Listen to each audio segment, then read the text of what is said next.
Captain Jake Miller sat in the command chair of Unity Station, orbiting Earth at the edge of the solar system.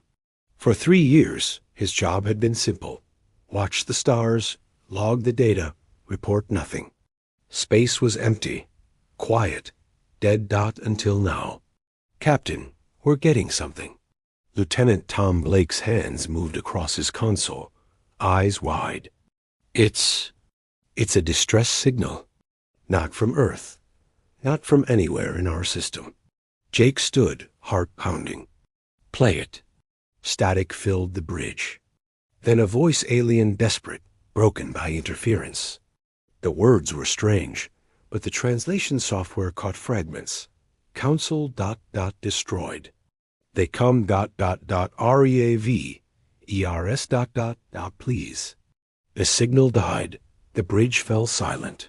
5 crew members stared at each other. First contact. After centuries of searching, listening, hoping this was it. And it was a cry for help. "Getney Earth Command," Jake said quietly. "Now." Within hours, the message reached every government on Earth. Scientists confirmed it. The signal contained mathematics, star charts, and 7 different alien languages. It was real. Somewhere in the galaxy, someone was dying. And they had asked humanity for help. The debate raged for 2 days. Was it a trap? A test? Should Earth respond or hide? General Frank Stone stood before the United Earth Council and spoke the words that changed everything. "For 100 years, we've asked if we're alone. Now we have our answer. Someone out there needs us. We don't hide. We don't run. We answer." The vote was unanimous. 3 weeks later, the experimental warship Hammer launched from Mars Station. Captain Jake Miller stood on its bridge with a crew of 40 soldiers, engineers, and scientists. The ship was built for war humanity's first attempt at a deep space combat vessel. Railguns, missile pods, thick armor plates. It looked brutal compared to the sleek shuttles Earth usually built. "Taking us to jump," said pilot Emma Cross. Coordinates locked from the distress signal. Space twisted. The Hammer vanished from the solar system. They emerged into a graveyard. Debris filled the space around them. Twisted metal, frozen bodies, shattered stations. Hundreds of ships, all destroyed. The crew stared in horror at the scale of the destruction. "Scan for survivors," Jake ordered. "Got something," Tom called out.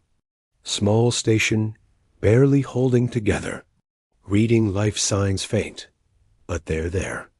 The Hammer approached slowly. The station was strange organic curves, soft colors, completely different from Earth's angular designs. Jake led a boarding team through the airlock. Inside, they found them. The aliens were small, barely reaching Jake's chest. Their skin was pale blue, eyes large and dark. They wore robes instead of armor. 3 of them huddled in the corner, trembling. One stepped forward. You came?" The translator device on Jake's belt converted the words. "We sent the signal to every star. No one answered. Only you. I'm Captain Jake Miller, representing Earth. We're here to help." The alien's legs nearly gave out. "Earth? The Death World?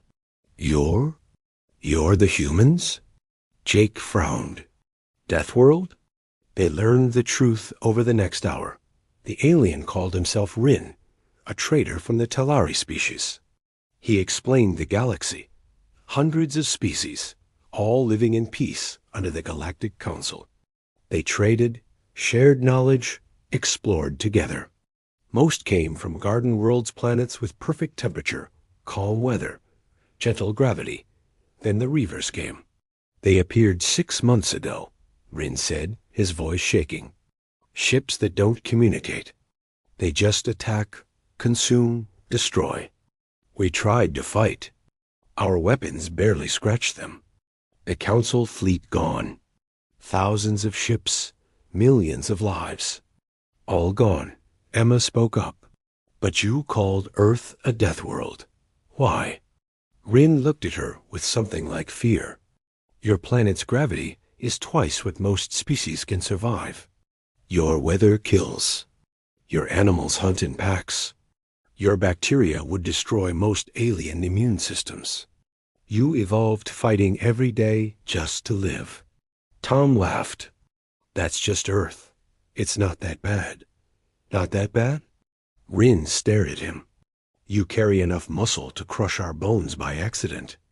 Your skeleton could survive falls that would shatter ours. You heal from wounds that would kill us. You're built for war. Jake felt the weight of those words. Humanity had always wondered if they were weak compared to aliens. But the truth was the opposite. Earth had made them strong. An alarm blared. Contact. Tom shouted. 3 ships incoming fast. Same signatures as the debris field. Reavers. Jake's jaw tightened. Battle stations. All hands prepare for combat. Rin grabbed his arm. No, you don't understand. They can't be stopped. Jake pulled free gently. Maybe they've never fought Deathworlders.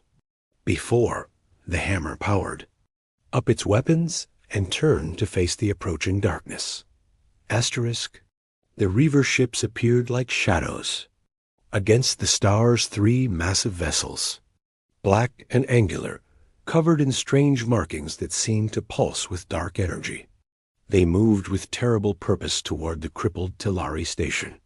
They're ignoring us, Emma said from her pilot's seat. Scanning shows they consider us low threat. Jake watched the enemy ships close in. The Reavers had destroyed entire fleets. They had crushed the Galactic Council. And now they treated the hammer like it was nothing. Big mistake. Tom, target the lead ship. Railgun batteries 1 through 4. Locked and ready, Captain. Fire. The hammer shuddered as 4 railguns launched solid tungsten rounds at hypersonic speeds. The projectiles crossed the distance in seconds, no warning. No energy signature to detect, just raw kinetic force. The lead Reaver ship's shield flickered, then failed. The rounds punched through its hull like paper. Internal explosions rippled across its surface as the metal tore through critical systems. The ship broke apart in silence. Rin and his fellow Telari stood frozen, staring at the viewscreen. You destroyed it. In one shot. Their shields are designed for energy weapons, Jake said calmly. Not solid projectiles moving at Mach 20. The 2 remaining Reaver ships turned toward the hammer. Energy beams lanced through space, striking the human vessel's armor. The shields absorbed some impact, but the beams still burned across the hull plating. Damage report, Jake called. Outer hull scorched, shields at 70%, Tom reported. No critical damage. Emma grinned. Their weapons aren't meant for armor this thick. We built this ship expecting worse. The Reavers fired again. The hammer tanked the hits. Lieutenant Cross, bring us around. Blake, launch missiles, pattern Delta. 6 missiles streaked from the hammer's tubes, weaving through space. The Reavers tried to shoot them down, but the missiles were too fast, too small. They slammed into the second Reaver ship's engines. The explosion lit up the void. 2 down, Jake said. The third one is running. Should we let it go? Emma asked. Jake's expression hardened. No, we need to know what we're fighting. And we can't let them report back about us. Not yet. Chase it down. The hammer surged forward. Despite its heavy armor, the human ship was fast. Humanity had learned to build engines that could take punishment and still perform. The fleeing Reaver vessel tried to jump to light speed, but Tom fired the railguns again. The shots crippled the Reaver's jump drive. It tumbled through space, helpless. Finish it, Jake ordered. The final Reaver ship exploded in a ball of fire and debris. Silence filled the bridge. Then Tom let out a breath. 3 Reaver ships. Battle time, 8 minutes, 42 seconds. The Tyleri were speechless. Rin finally found his voice. The Council sent 50 ships against 3 Reavers. None survived. You just destroyed them like they were nothing. Jake turned to face the alien. They weren't nothing. But we trained for this. Every human in this crew has prepared for combat since they were old enough to understand the concept. We run drills. We study tactics. On Earth, if you're not ready to fight, you don't survive. But your weapons? Rin gestured helplessly. They're so simple. Bullets, explosives. We abandoned those technologies centuries ago. You abandoned them because you didn't need them, Emma said. We kept them because they work. Energy weapons are elegant, sure. But a chunk of metal moving fast enough will kill anything. Jake moved to tactical display. Blake, Cross, suit up. We're boarding what's left of that 3rd Reaver ship. I want to know what we're dealing with.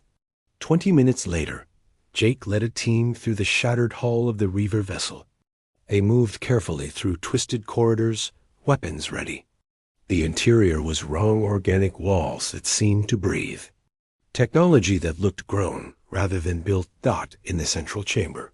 They found it, a massive bioorganic computer, still flickering with strange light.